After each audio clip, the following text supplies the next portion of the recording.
در ناحیه وسع کشت پنبه‌دانه آغاز یافت.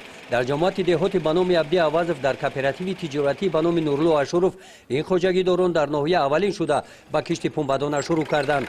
کوپراتیو مذکور طبق دورنما این سال در میدان 25 گکتار کشت پنبه‌دانه را به راه مانده است. با مقصد استفاده ثمرناک آب و زمین و گرفتن حاصل بلند، اهل زحمت این خواجگی از همه امکانات ها استفاده می نمایند. خواجگیداران وقت را غنیمت شمرده با مصلحت متخصصان از هر یک روز آفتابی فصل بهار استفاده کرده کوشش دارند که کشت پنبه‌دانه را هر چی تیزتر به انجام رسانند. در یک نصفش پخته خیتویی کرده شدیم، در یک نصف دیگرش پخته خوجند باوری داریم که از هر گکتارش 35-40 سانتی متر حاصل میگیره. این سال با دعوا برای خواجگیداران خیلی هم هوای نغز آمد، خیلی که دن زمستان سردتر بود سالی نسبت به سال گذشته.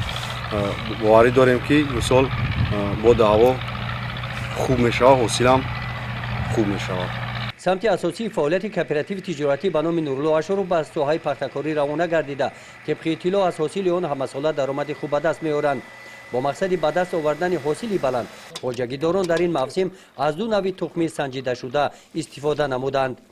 گزارش خواجه نظری خدای نظر ظهورov از ناحیه واسع برای برنامه اطلاعاتی نوید.